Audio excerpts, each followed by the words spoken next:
Hello, once again, welcome back to Entertainment ReCast, the podcast offshoot of our YouTube channel, Entertainment Rebooted.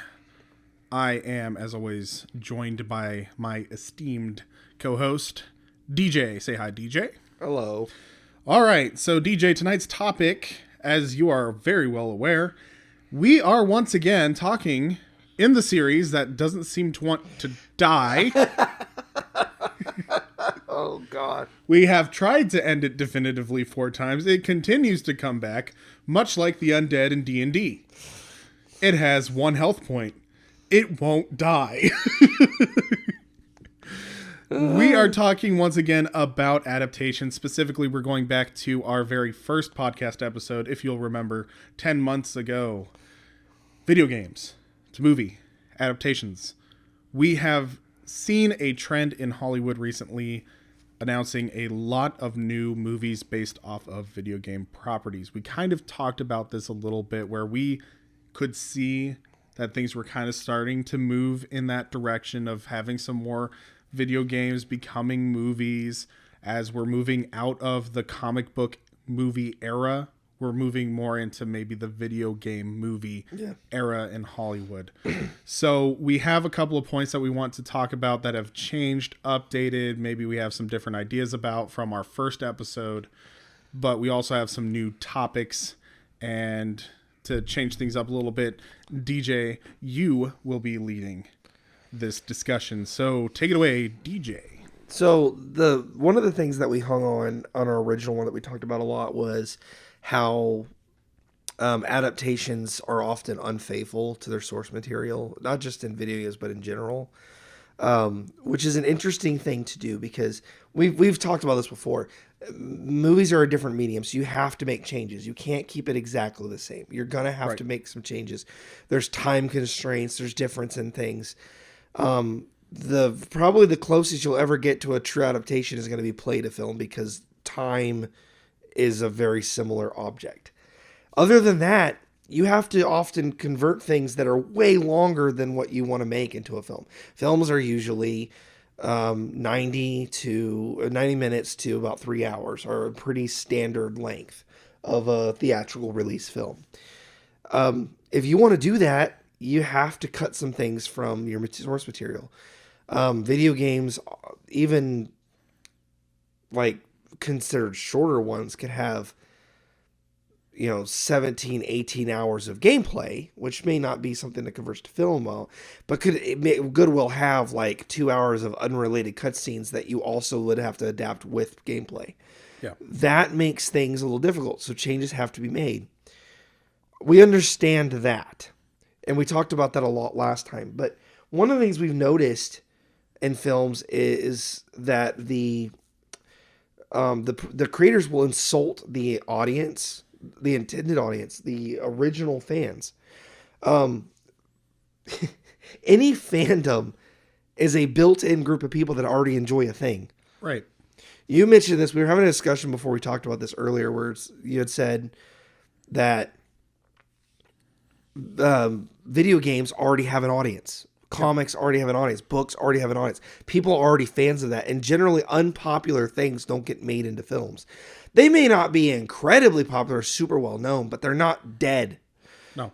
Like there's a decent following because you want to put it into the film. You already have a guaranteed audience. But that having been said, film is an entirely different medium. Think of it like a Venn diagram. Like you're gonna have your people that are fans of video games and your people that are fans of films, and they're not going to overlap as a perfect circle.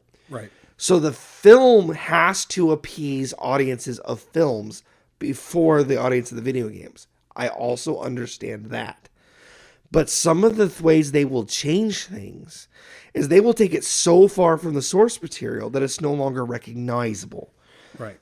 And that was one of the things we went over a lot and extensively before. The reason I bring this up as a rehash is because I've seen a recent trend in the last 5 years or so where that's no longer the case. They're making games that are fairly true to the source material, but also appeal to film fans in a way that gets a lot of people seeing the movie. Mario did this really well. It has a lot. It is an original story. its own unique thing, but it's set in a world that very much is the world of Mario that we've come to see over the years. And even the really, really classic films way back in the day, there's references there. They did this with Sonic has a ton of references to the original games and videos and lore. Even throwbacks. The second one, they bring up Project Shadow. Like it's like deep lore of a video game series. Like this is the kind of stuff that whets the appetite of the fans of the original Source Zero. So you're not ignoring them. You're not stomping on them. It's almost a way for the people, the creators, to say, "I see you." Well, and the thing is that I think that what becomes an issue with making a movie where you kind of ignore your fan base is that you try to appeal to an audience that doesn't exist yet. So you're trying to reach out and grab an audience that isn't quite there, but at the same time alienating the audience that already exists. Correct. So the key is you have to kind of tread this fine line where, yes, you are trying to appeal to movie-going audiences because you are having that very small sliver that are fans of the game that are willing to watch it in a movie form. But at the same time, that this thin line you're walking down has to appeal to the people in that Venn diagram and the larger circle of movie-going audiences. Right. I think Hollywood sometimes loses track of that, or they did before, and that's why a lot of movie adaptations kind of failed. It's in that, we've talked about this too before, but it's in that zone of they try to appease everyone, so they appease no one. Right. And then we have a couple of good examples actually recently where the video game adaptation to the film did a really, really good job, and they were very, very true to the source material, and it kind of caught the critics, the movie-going critics, by surprise. The biggest example is probably Five Nights at Freddy's. It was not reviewed well by critics, but fans really, really loved that film. Yes. And I'm not a huge fan of Five Nights at Freddy's. I've reiterated this multiple times. I just, as a enjoyer of horror films and horror stories, really liked Five Nights at Freddy's. Just as a film. I think that they did a very good job with making a film that explains enough that fans of the project are nerding out the entire time, but somebody who's kind of fresh and new into it still has that little bit of intrigue. Right. Critics don't quite understand, though, why you would give so much of this background lore and all these little nerd things. So they thought that it was very derivative. They thought it was overly tropey. They thought it didn't have enough character development, yada, yada, yada. But at the same time, if you take it for what it is, it's a great adaptation. It's a great film. That actually is a good point there. So one of the things I was going to bring up actually is that video games have often been considered a lazy thing to make things out of because you could do whatever, you just pick a source material and you could just throw it out there. But early video game adaptations didn't have a lot of story to pull from. Sure. The first 3 ever made were Super Mario Brothers, right, Double Dragon, and Street Fighter. None of those games have much of a story. Double Dragon is they're going for their girlfriend, and then they fight over the girlfriend in the end. The Mario Brothers is kidnap princess, save princess. That's literally the story. Yeah. And then the Street Fighter doesn't even have a story. They're just all beating each other up. Well, it's beating each other up for the global competition. Yeah, it's like none of these really have any actual story to them. And they're not meant to. Street Fighter's an arcade game. Yeah. You don't want a story in an arcade game. You want something that you plug in and start playing and you get the dynamic down. Exactly. It's about the gameplay with an arcade game. The stories of games like that would often be like hush lore that you talk about with your friends around the game, not something that was in the game itself. There's a lot of fan fiction, mainly. Yes, or if it was written, it wasn't in the game. It was like released in like a book that, like in Nintendo Power, for example, would like release like parts of a story from an arcade game. This is something that you had to like make up in your head. And so early video game adaptations had very little to go on, which means they could kind of do whatever they want, which means that none of them are really necessarily bad adaptations because there was not really a whole lot to go on in the first place. Yeah, they just were bad films. They're bad films because it was a bad source material, not because the source material itself was bad, the video game was bad, but because it's bad for the purposes of a story. Yes, and the other problem was a lot of early video game films had an issue with like multiple writers and changes because nobody knew what to do with this stuff. It was a new medium they were adapting. They'd already done comic books, they'd already done plays, and those also struggled. Comic book adaptations struggled a lot in their early days. Well, because what happens is you hire people who are competent writers, but a lot of these competent writers were older. They didn't get into video games and stuff like that. They would go in and be like, we're making a Street Fighter game. It's really popular with the kids right now. And you would hire some 35, 40-year-old who's just like, well, my kids played it once. I think I kind of get it. It's like literally having your mom watch you play a video game, get a 5-minute description while you're in the middle of playing it, describing what the game is, and then trying to write a film off of that. Yeah. That's kind of what it is. It's the same thing with comic books. Comic books, you really need somebody who respects comic books and reads comic books, understands like some of the little details in the background in order to fully flesh out the character. Because if I grab Hush, Batman Hush, one of the best comic books that's written in recent memory, and I literally just threw that at, say, Cassie. Cassie's a decent writer. Does she know a lot about Batman? She's actually a DC fan. Okay. Bit, okay, let's just say that I get a writer, a screenwriter, Steven Summers. There you go. He writes good films. He writes good horror films, at least in the early 2000s. Let's say I just take Batman Hush and I throw it at him. And I say, hey, you made The Mummy, make Batman. And he doesn't know Batman. All he has is Hush. Hush is a great story, but a lot of what happens within that story relies on previous information that comic book fans would know. It'd be just like offhand. taking an episode of the Batman the Animated Series, just a single episode, and then making an entire film off that episode. You don't get to know the character off that one episode. You get to know him over the course of episodes. The Batman the Animated Series does a good job of this because you get to see how he reacts with each individual villain. You see his mercy, you see his justice, you see the different sides of him. You see how you'll see how he treats different villains differently based on the way that they act. And he gives some second chances and other ones he doesn't.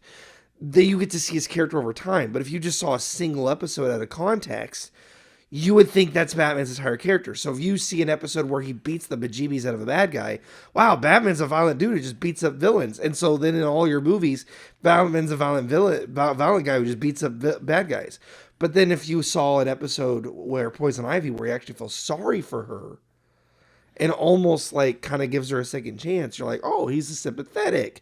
Then you show that affects your view of things. It's all in a window. Well, it's like Joel Schumacher. With his Batman adaptation. It's very clear that his only exposure to that character was the 1966 live action movie and TV show from when he was a kid and Tim Burton's film. And I think he may have seen Tim Burton's film once because he gets the darkness and some of the world looks like Tim Burton.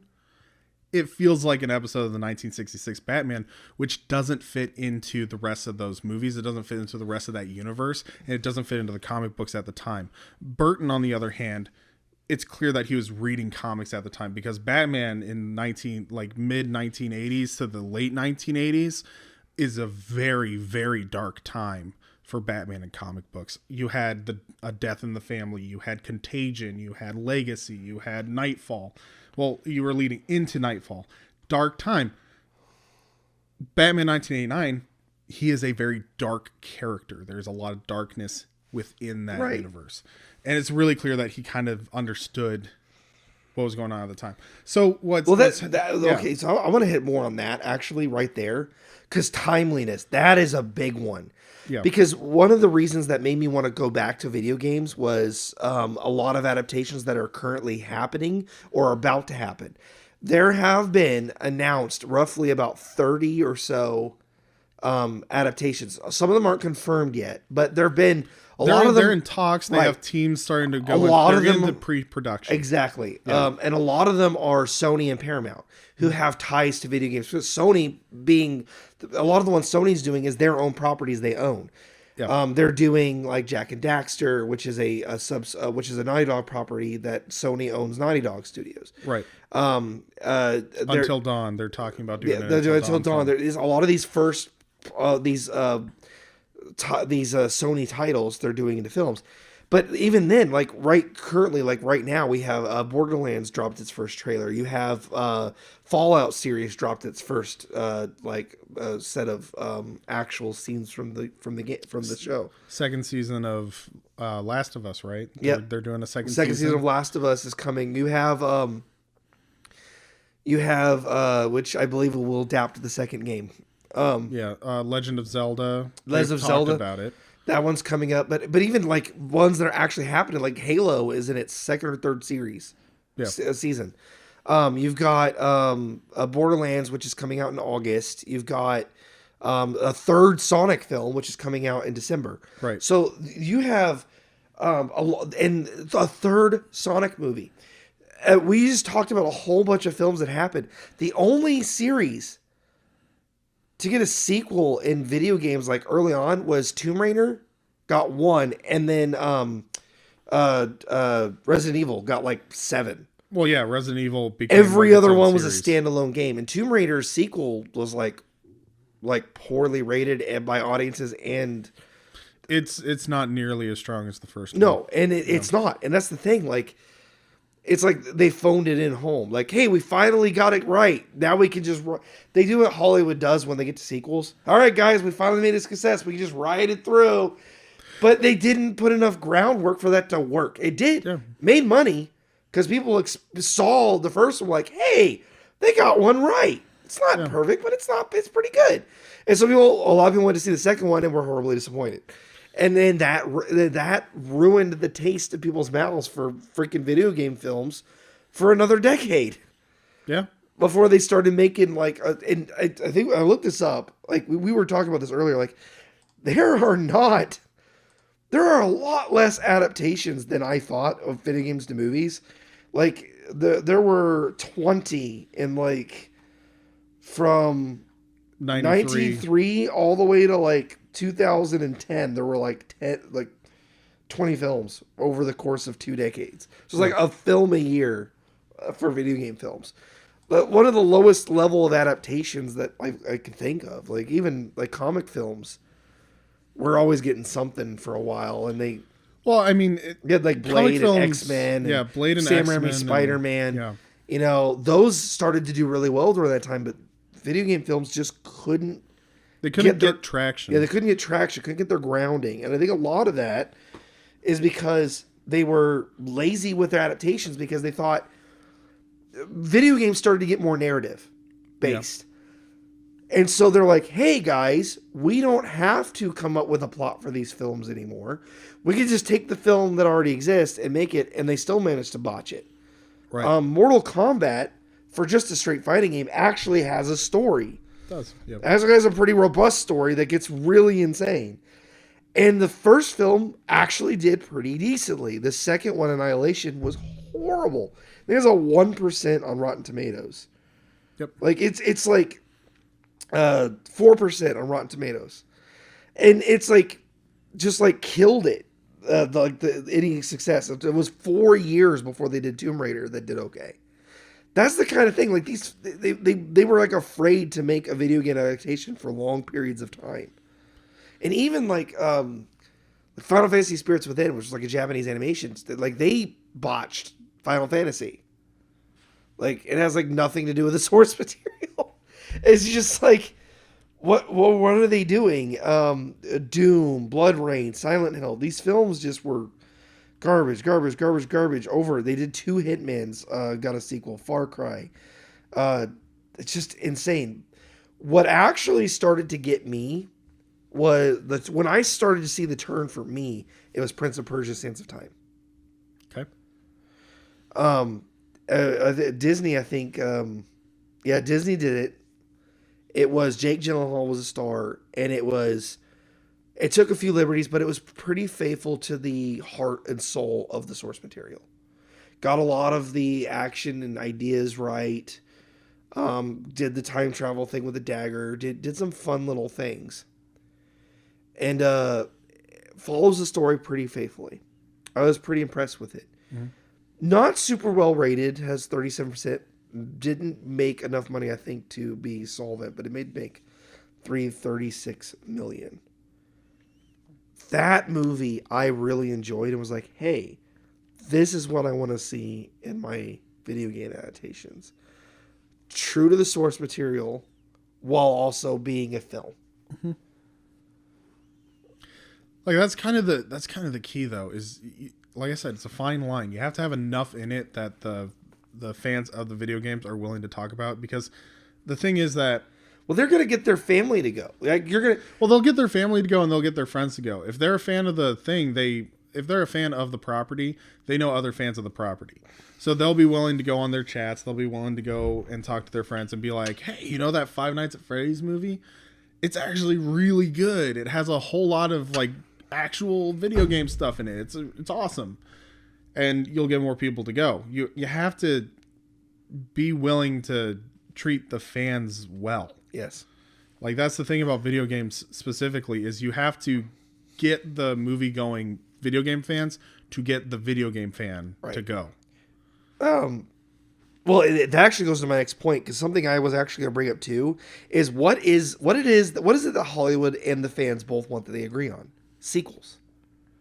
Everybody wants sequels because they're easy for Hollywood, because now they already have a dedicated fan base. We just talked about this right early in the same podcast. What is the easiest thing for filmmakers to get? A baked-in audience. Yeah. That's why they tend to adapt popular material, because there's already a baked-in audience. Or the story is easy to follow or easy to adapt, and so they know it's going to have a wide fandom. But a good part of it is you have baked-in sequels have a baked-in fandom.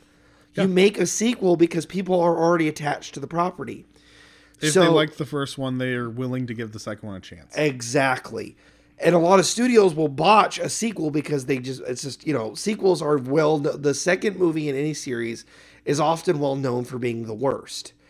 The first establishes it, the second one's usually the worst, and the third wraps it up.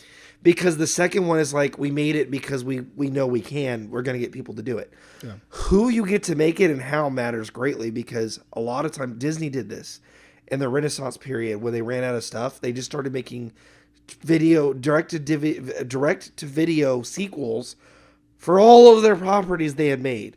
Little Mermaid, Aladdin, Lion King. They all got sequels, and even some had 3 sequels and quadruple films. Direct to DVD, because kids knew the characters and it was an easy sell. Well, yeah, or they would make an animated series based off of it. Yes, an animated series based off of it. There was the Little Mermaid, the animated series. There was Aladdin, the animated series. Hercules. Yeah, Hercules, the animated series. These did well because, hey, I know that character. Yeah. Video games follow the suit very well, the same, but so do films in general. So films about video games, or films that are adapted from any source, but video games, of course, what we're talking about specifically, is like a no-brainer to do well. Because you have the built-in fandom from now that you've built in the film, plus the original fandom you already had from the video games, plus maybe any fans from any other, like comics or books or any other adaptations from that universe. Star Wars is my greatest example to this that I always use, because Star Wars was a trilogy of films that gained a lot of popularity, and they started writing novelizations of books of the books, and then gave Timothy Zahn and other people the ability to write in that universe, creating a massive expanded universe in writing and comics. And then they started producing video games, and then they started producing everything started to become interconnected. Disney dropped the universe to create a new one. The canon was a mess, I get it. But either way, it was a massive fan base from everywhere. You had people who are just fans of the comics, just fans of the films, just fans of the books, just fans of the games, and all mixes of any combination of the above. Right. And that created a massive fandom. And Disney basically crapped on them. And Disney will sit here and go, and we'll talk about this probably in a whole podcast another time, but the reason this is relevant is we talked about don't insult the fans. Disney constantly insults the fans with Star Wars and then blames them. It's your fault. You're bigoted, or you just don't understand. You're the most toxic you're fandom. You're toxic. You're too old. You're too young. I agree that Star Wars is a toxic fandom, but it's because it's an old fandom. It's been around a long time. It's very well embedded. Star Trek is the same way. Picard did the same thing. Picard dumped all over the Star Trek fandom. Well, and the fandom became toxic because it got crapped on enough that all of the people that remained became toxic. Because a lot of people grew up and moved on, but the people who stay behind and become obsessive about it don't take it lightly. Well, and that's what made them toxic. Yes. Like, for instance, but they're also the ones that keep buying your stuff. Well, exactly. But it's like, for example, I'm a huge fan of Star Wars, but I'm done with Star Wars. I'm not part of the fandom actively anymore. I love the original trilogy. I love the prequels. I like the video games, the classic video games, and even some of the older comic books and the novels. I love all of that stuff, but when it comes to Disney Star Wars, after The Last Jedi, I'm a former Star Wars fan. I'm not actively in the fandom. Actually, in a way, though, I actually like what Disney did, because Disney dumped the old. People will probably argue against me with this, but I will argue and die on this hill that it was the right thing to do for both Disney and the fan base, because it allowed them to end it with dignity. The fan base can go, everything post Disney is not canon. Everything before the original canon is my canon. There are now two canons. Yeah. There's the original canon and there's the new canon. The original trilogy is shared with both, as well as the prequels and some of the Clone Wars, Rebels. Those all are shared with both. And fans of both the new canon and the old canon like a lot of that stuff. But there are a lot of fans of the newer films that like them. That's good for them. I'm glad you created a new fan base. Jolly ho, you pissed off way more people than you gained, and a lot of the people who they gained as a fan base are lying to themselves or lying to us, because it's like the mask on with the crying meme, because they're like, it's actually really good, and they can't actually give a point as to why, because objectively, the sequel trilogy aren't good films. There's a lot of canonical errors, problems with them as films, not as Star Wars, as films. They do not work very well. So that is a problem in and of itself. But there's lore that was built there. When it comes to video games, there's almost as strong a reaction to a lot of these characters. Mario is a big one, but a lot of people don't have emotional attachment to Mario himself. It's the games. So the Mario film ate into that by showing stuff from the games. Yeah. And from multiple eras of the games. Mario was a very Mario world-based film, whereas Sonic was a character-centric film. Yeah. Because Sonic as a character is more popular than Mario as a character. Yeah. Mario is a mascot. Sonic is a character with unique traits. He's had television series and things about him. Mario has too. But they never did as well. Sonic has had, I think, like 7 series or 8 series now. Yeah. And 2 films. And they're doing another series based on the films. Well, he's a popular character. Well, all of his video games are very character centric. Yes, they're centered on Sonic. Mario games tend to be centric on the world, the platforming, on what's happening. Yes, the platforming what's happening itself. In the world. Exactly. Mario is just a conduit for you to interact with the world. Correct. So that's why having him, like the way that they did that movie works in the way that it does, is because literally. Sure, it could be Chris Pratt voicing this. Sure, he could be from New York and go to a different world. Sure, we can accept all of this as long as it looks and feels and pays respect to the game that we played. Zelda, which is coming up, is an entirely different story. That is an incredibly long-winded, narrative-driven story based over across like 40 different video games. And multiple generations and multiple different storylines. Which means they can do almost anything with it and it work as long as they keep Link and Zelda to their core character traits. Link is always courageous and he just does what needs to be done. Well, you have to keep the Triforce. You have to keep the characteristics of the Triforce true. If you do that, you can make almost any story. Yes. You have to keep the characters core to the Triforce. There was that live action trailer that was a spoof trailer they made for April Fool's one year that was the live action Zelda. It looks amazing because it keeps the core character traits intact and it looks good. And it's like, that's all you need to do. You don't need to do very much. And I'm still afraid they're going to mess it up because they're going to try to do something crazy with it. You don't need to. You don't need to do very much with it because narratively, this is the thing about narrative-based games now that we have, is the narratives are the classic hero's journey. A lot of, just like anything else, they're the same. Uncharted is a heist game, so you can make it a heist film. Tomb Raider is an adventure, high stakes adventuring game. Yeah. So you make it a high stakes adventuring film. Mario's a platformer. They made the movie a platformer. Yeah, you have to have and a Mario Kart race. Yeah, and a Mario Kart. They managed to make the film what it was. They kept the core of the game intact. Monster Hunter is where you go fight giant monsters, and the movie Monster Hunter, they fight giant monsters with ridiculous weapons. If you keep those core things in, it's gonna work for the fan base. To make it work for film audiences, all you have to do is make it fun. You don't have to make it a good film, just make it a fun film. And you're going to do well enough by getting the video game audience in to watch the film and enough people that are cursory knowledge around it or have friends that know it that are going to go watch it because it looks interesting. And then you have to give it just enough world building that doesn't offend your current audience, but brings in your new audience. Correct. Like that's kind Mario of the key. did that really well. Yeah. Borderlands, I watched the trailer for it. I'm not going to talk too much about Borderlands because we don't know a lot about it yet. Yeah, we don't know a lot about it. We'll probably talk about it more later. Right, but just from the trailer alone, it looks like Borderlands. It has the look of Borderlands. It has the look of Borderlands. It seems to have the humor. The characters the characters are off. Yeah. I'm going to reserve judgment for seeing it, but it's just, that's the kind of idea if you're careful. I also watched the Fallout thing. It looks like the Fallout world. In the first clip that they released of it, it shows a Vault Dweller in full Vault Dweller outfit. It shows a Brotherhood of Steel in full power armor, and it shows a ghoul. That's like 3 iconic images from Fallout. And if it looks right and it looks good, you already hooked your video game audience.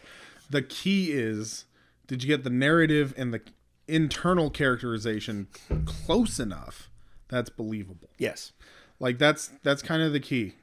That's part of the reason that like Uncharted didn't work very well. Yep. Uncharted looks close. It has a feel that's close. The characters, however, are very, very off. Mark Wahlberg is not a good Sully because he's too young, he's too adventurous, and he's too Mark Wahlberg. He would work okay as a young Sully, but he shouldn't be the focus. Older Sully should have been the focus. Yeah, it should have. If you wanted to do Nathan Sully Drake, shouldn't be the one adventuring. He should be the one in the van, in the plane. It should have been him in his plane, doing whatever.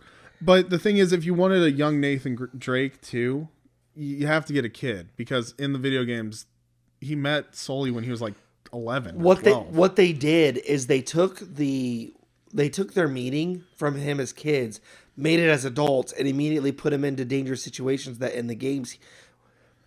The games are more believable that he's hanging from one hand off a cliff because he's been adventuring for a decade. Well, and also... So he's experienced. But also... This kid hanging off the rope bridge from a plane is unbelievable because, like, how? Like, he's never done this before. But how's he have the upper body strength to not fall to his death? But the other thing, too, is that the video games do a really good job of ramping the action up to where it's not just, like, immediate boom. There's usually a lead up to it. Even the second game, one of the first scenes is literally the train falling off of the cliff. It's a good hook. But then it goes back and establishes how he got to the point where there's a train exploding and he has to climb up. That was actually something they did well in the film. Was when they show him hanging from the plane, waking up, and we go, "Oh crap!" and then it flashes back. That was cool. That was a good to the game. But you're right. The character it ramps very quickly, though, even after they go back, and the character doesn't fit what's going on. Yeah, there's issues with Uncharted. I enjoyed the film. Like, I rip it, but kind of out of love. If that makes sense. Like, I liked it. I liked Tomb Raider better, though. The new one. I liked the new Tomb Raider better than Uncharted. It was more faithful. Yeah. It got the feel right. It got the feel right, and it got the character right. And they took 3 scenes straight from the game and put them in there so that you could, like, some of the 3 most intense scenes in the game. The plane, when it almost goes over the waterfall. Like, those are intense. Yeah. Those are scenes when you die. The train, and then jumping over the... Yeah. Like, 3 scenes. That's all you needed to hook the video game because audience. They're like, I remember when I did that. Yeah. Because they found a way to tie in. That's another thing that has to be, you have to remember. We're running out of time, but look, this is actually something that we talked about a lot last time that I wanted to kind of end on is big thing is consistency. So we talked a little bit, our last time when we talked about video games to movies, about the video adaptations being more focused on the narrative from the game than the gameplay. Yeah. Newer adaptations have taken a lot of the gameplay and put the gameplay in the film. So earlier adaptations of movies was just like the original Mario Brothers movie doesn't really have any platforming from Mario Brothers in it. No. The Street Fighter doesn't have any street fighting in it. Mortal Kombat actually had Mortal Kombat in it. The film was basically a small subset of scenes of individual fights like the game. It did that well. It was all gameplay with minimal story. Yep. Newer games have managed to take the story elements, the cutscenes, but also blend them in with the parts you actually play. Well, Tomb Raider with the plane scene, Mario with the platforming, Borderlands, even from the trailer, you see them use the guns on the cars, and like it shows like some of the combat with the guns like that spin and the weird. That's gameplay elements. Well, yeah. You put those in your film, people are like, man, I remember playing that. Well, you have to kind of include these things too. So some people might take let's just take the basic plot points and we'll make a movie based off the basic plot points. It turns out really tropey, really garbage. Yeah. Kind of like the Super Mario one. Super Mario one literally took basic concept, make a film off of basic concept. Didn't work very well. Some films overemphasize the gaming part of it.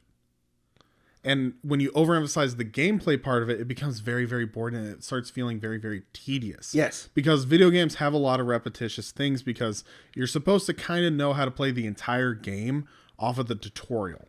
Uncharted actually would be a great example of that because Uncharted has major cutscenes and story elements and puzzles between long-winded sections of combat where you fight like comical amounts of henchmen, like 40,000 henchmen come to kill you. Like it's actually there's a joke, memes, they've memed this too, but I made this joke. It's like in Uncharted 2, you go through and you murder like 400,000 people and you get to the boss dude and you're like, he's like, just kill me. And like, I can't. I'm not that person. You just murdered all of his henchmen. What? Hurt people. Like, it's self-defense. I'm joking a little bit, but it's like, you just kill. You have a body count. Yeah. In the thousands, and you're worried about the guy who orchestrated it all? Blow him away. It's like, what the heck? Now you have a conscience after you killed all those other people who worked for this guy?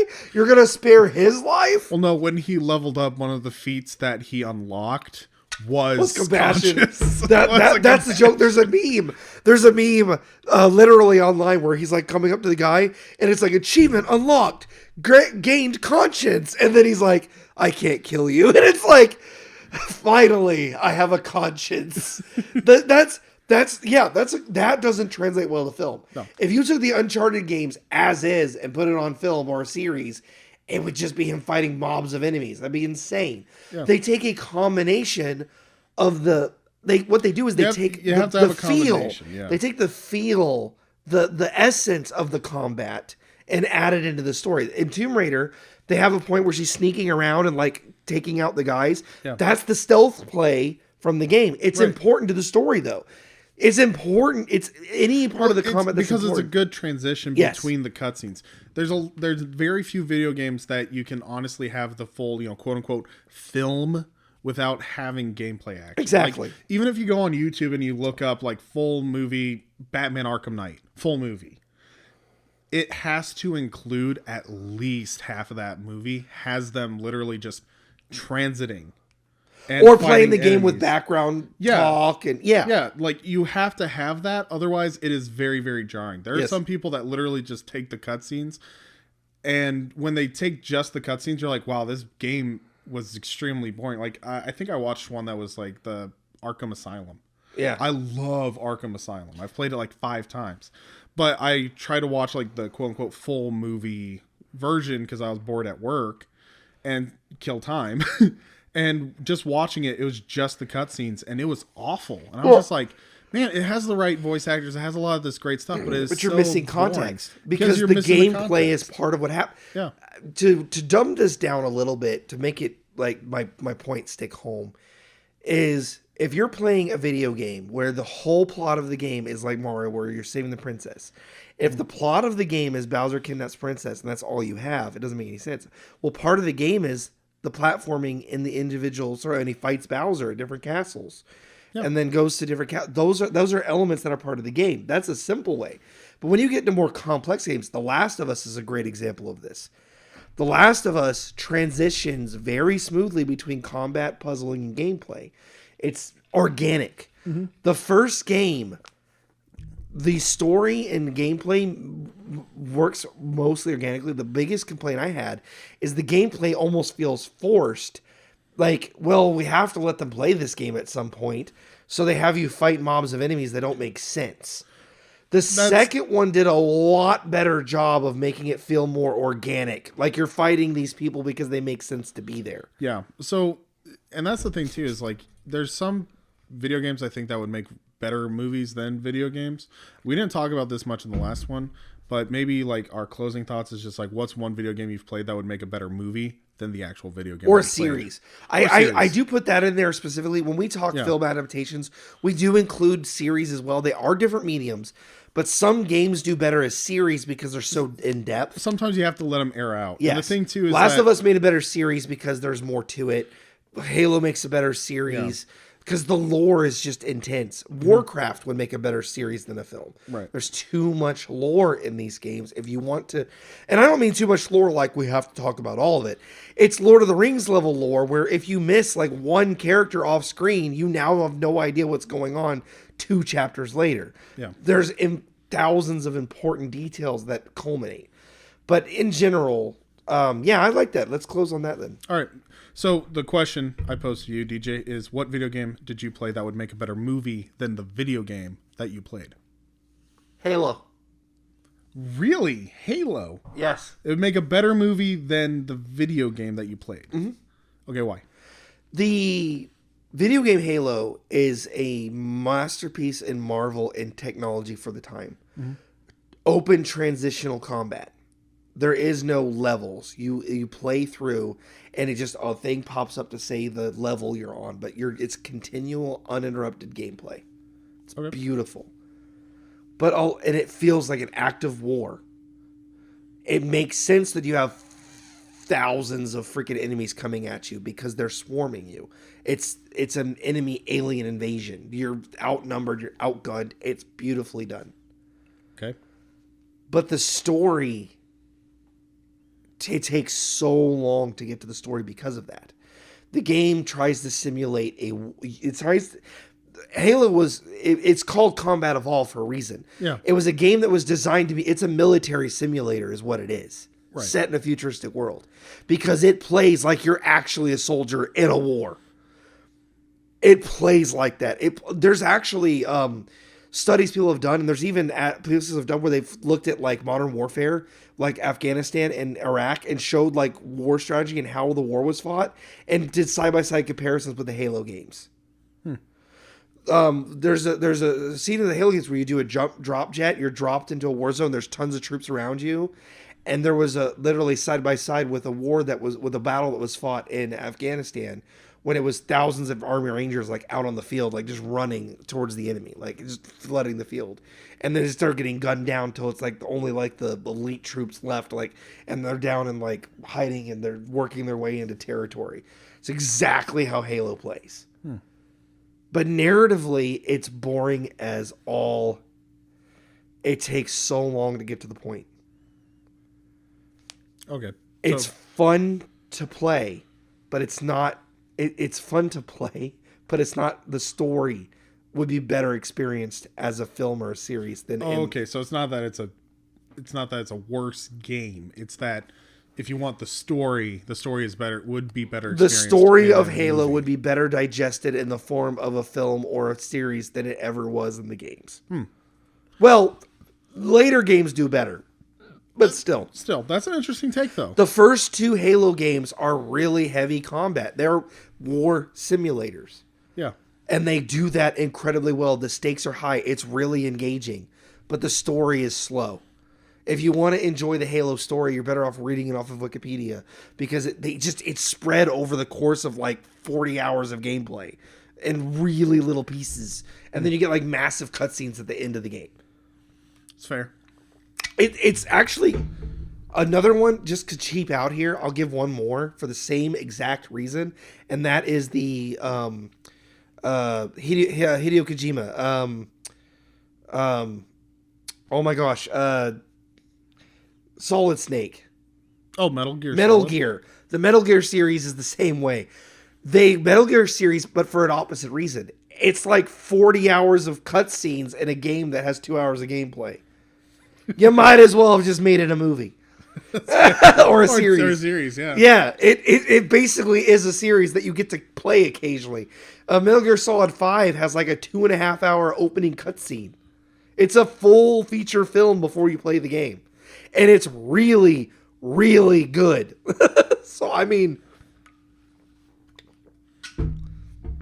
But that was a hybrid thing. I was meant to be that way, but... Yeah. Again, it would be better consumed story-wise if you just made it a series to play.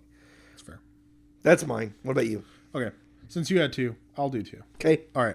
First one. There's a game, PS3, PS4, came out called Murdered Soul Survivor. Oh, I know that one. Yep. Yeah. I think that would be a much more interesting movie than it was a game. Because the game was all right. It just felt very basic, though, with its dynamics. And the story in and of itself was the fascinating part. A man gets murdered in Salem, Massachusetts, and he has to solve his own murder in order for him to move on. And he interacts with his own world while he's also interacting with like past ghosts and lives and stuff like that. It could be an interesting series, like a 1-season series, or it could be a very good film, just him solving his own murder while interacting with his That's older a good one. ghosts.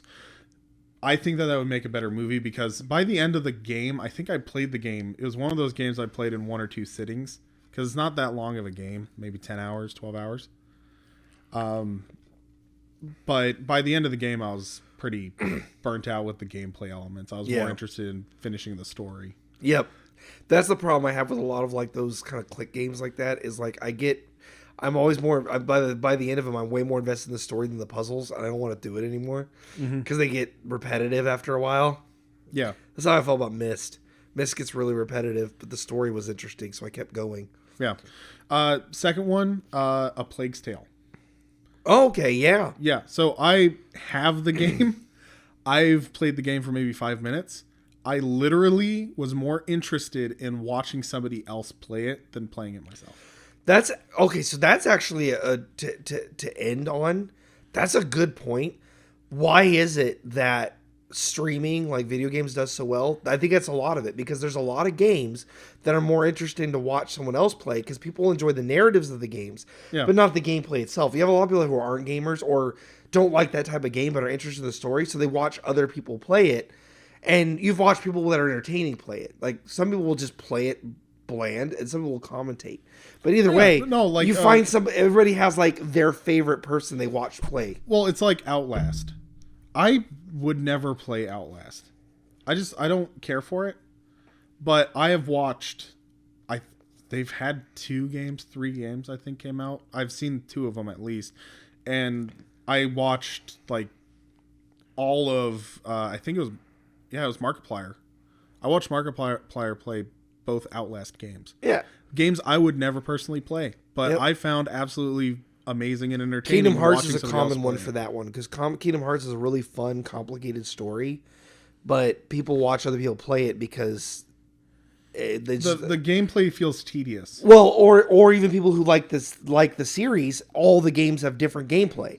So some people like the console ones, but not the mobile ones. Some people like the mobile ones, not the console ones. So they play the ones they enjoy and watch other people to play the ones they don't, so they can get the full experience of the story. Because, like you said, if you just took just the cutscenes out of context, it won't mean anything. You've got to see the gameplay elements in between to understand the full story.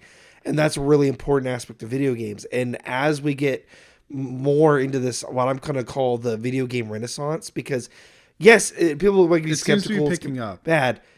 Yeah. In the first 25 video game films that were made, only 2 made their money back, and out of those, they were both Resident Evil films. Tomb Raider didn't even. I think Tomb Raider did the first time. It did the first time, so it was like 3. But considered a success in any of the at all. There's like 4 of them were a success out of 25 films. Yeah. Out of the last 10, the average rating has been above a 30, which is more than the entire first 5 got combined. Yeah, they're not critical successes, but most of them actually tend to they're do well. Audience successes. Yeah, they're audience successes, and they which I expect because critics are basing it based off of as a film, and a lot of video game films aren't the best of films. Well, no, but they're fun movies. Well, yeah, like Five Nights at Freddy's, perfect example. Is it a great film? No. Is it a fun film? Heck yeah. Yes. Yeah. But just to close out, I was going to kind of give an average. So the first 5 video game adaptations made were Super Mario Bros.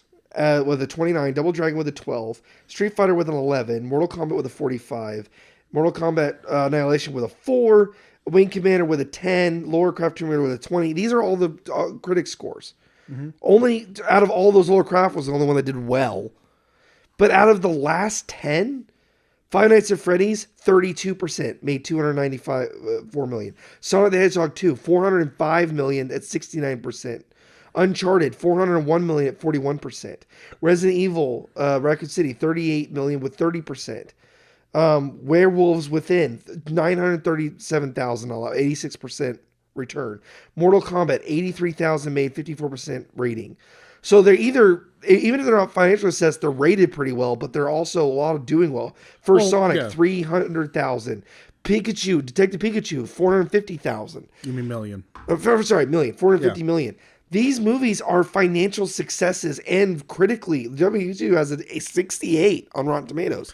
Well, I mean, that's not a bad rating. Well, like Werewolves Within, it was actually really frustrating at the time. Like, I've seen Werewolves Within. It's a fun film. It's a one-time watch film just because it's a whodunit.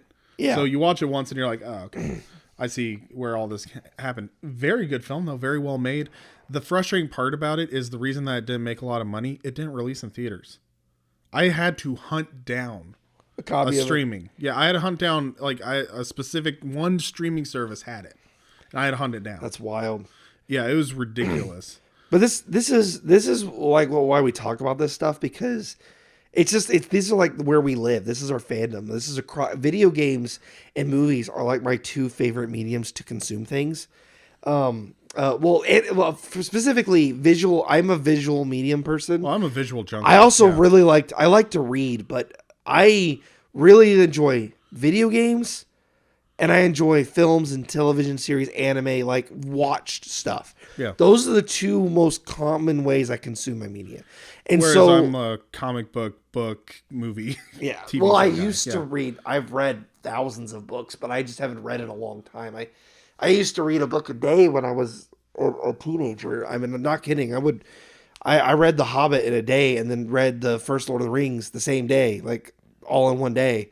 Like, that was the way I used to read. Yeah. I used to read a book or 2 a day. I read, in high school alone, I think I read almost 2,000 books. I would consume them. I read every single Star Wars book I could find, Star Trek books. I read and then nonfiction books and history books. I read like crazy. I've gotten to the point where I've read everything that I wanted to read. So it's not new. Like there was a point where new films were coming out. I was like, that was based on a book. Oh, I've already read it. Never mind. His Dark Materials, when they came with the Golden Compass film, I was like, oh man, that looks like an interesting series. Like, wait a minute, that sounds familiar. I'm like, I've already read it. Dang it. That happened a lot where because I read everything, the Shannara Chronicles. I read that freaking series. Anything I get my hands on that was fantasy or science fiction, I had read it. I read all of Jules Verne, literally everything Jules Verne wrote, I've written. Everything he wrote, I've read. All of H.G. Wells, all of I've read Isaac Asimov. I read all his short stories, all of his freaking books, the entire freaking series of the Foundation series. Like I've read all this stuff, so it's like the medium for me that's new is films and video games because it's all new.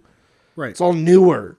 Like it's recent, and it's video games I'm even more excited about because video games have only been a thing for 40 years. So there's a lot less time than any other medium. And so we're really getting into a point where I'm like things I grew up with, my nostalgia is coming into light in film. And because all the books I've read have already been made into movies. A lot of them before I was even born. Video games is a new thing, so it's exciting for me. It's new. It's tantalizing. I know I went off a little bit of a tangent there, but the reason I did, I just want to make it clear why video game adaptation specifically like hits home for me. Right. It's because it's something unique that I haven't experienced, and so it's really fun. No, that's absolutely fair. Like I like video games too. I tend to gravitate towards books. Lately. You're more of a consumer. I'm more of an in-tuner. I like to do things I can interact with. So video games is a bigger medium for me, but that's a preference thing. Yeah. Film is crossing the line. We're seeing more blurred lines between media. That's true. The last point I was going to make, actually to close out, the lines are blurring. They did the series Defiant, was a video game series, was an MMORPG and a TV series and set in the same universe that were both canon. Oh, cool.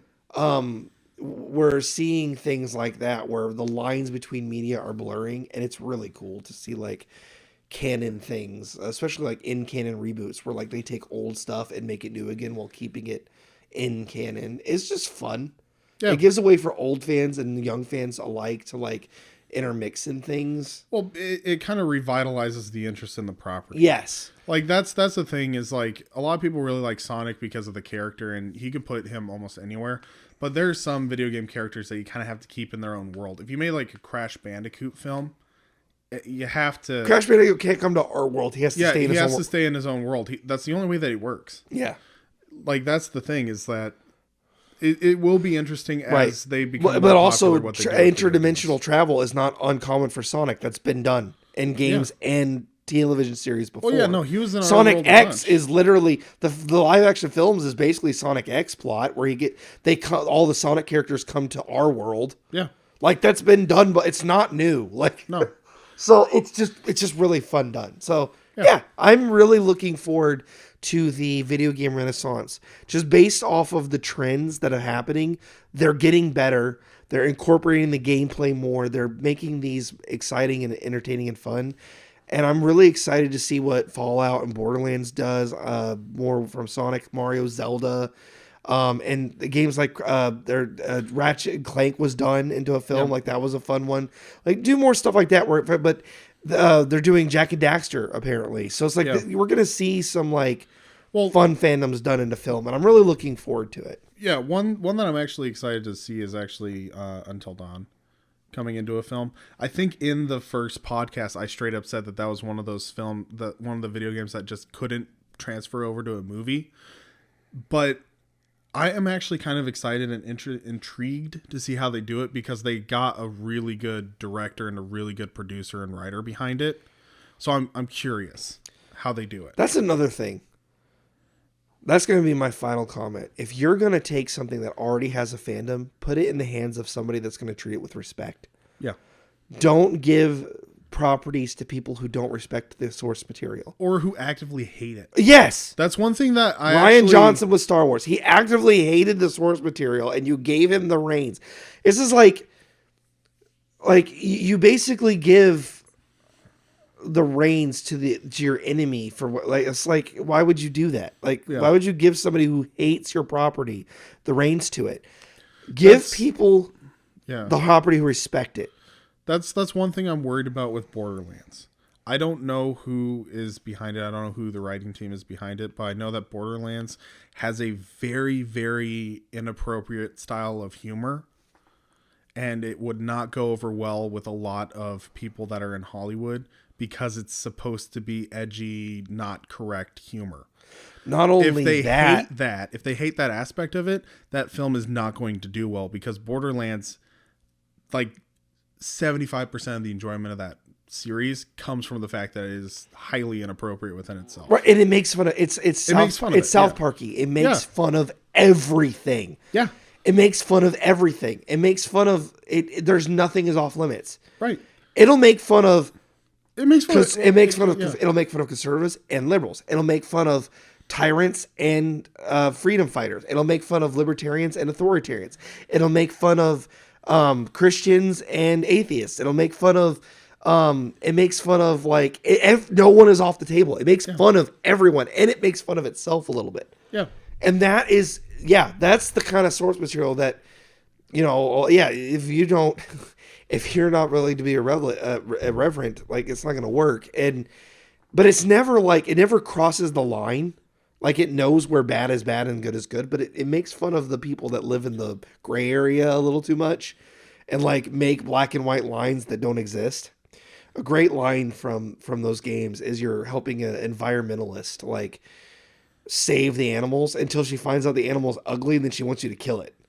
That's hilarious. It's making fun of the fact that a lot of animal rights activists only care about the cute animals. They never advocate for the ugly ones. Well, they never advocate for snakes and ugly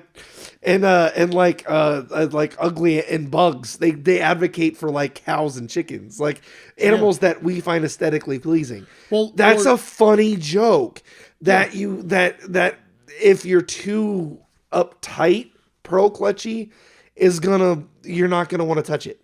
Yeah, no, and that's the thing is it has that kind of humor and taste. It has a taste of humor to it that either you lean into it and you're willing to take the risk with that edgy humor, or it's not going to do well. Yep, exactly. That's the thing that I'm worried about with Borderlands. That's what I have to say. I'll wait for more trailers. I'll wait for more stuff to come out, but I just have to put that out there that if you are going to do something that's kind of edgy like that, you have to pay respect to the edginess of it. So, anyway, we have talked for a while now. A while. Hour and 2 minutes. Yeah, that's a while. It is a while. Anyway, we hope that you guys are enjoying this content, that you enjoy our discussion here about video games to movie adaptations, part 2, I guess, or the video game renaissance. We'll figure out a title later. Video game renaissance actually is what I would call it, because the reason I brought this up was specifically because it's becoming relevant again. Okay, and then that's what we'll go with. What you need to go with now is hitting that like button, letting us know in the comments what your thoughts are. We're always open to feedback as we continue to try to grow the channel. And speaking of growing the channel, we can only do that if you subscribe and share us with your friends. So please do so now. We appreciate you guys. Thanks so much for listening. We'll see you guys in the next video. Thank you for being here.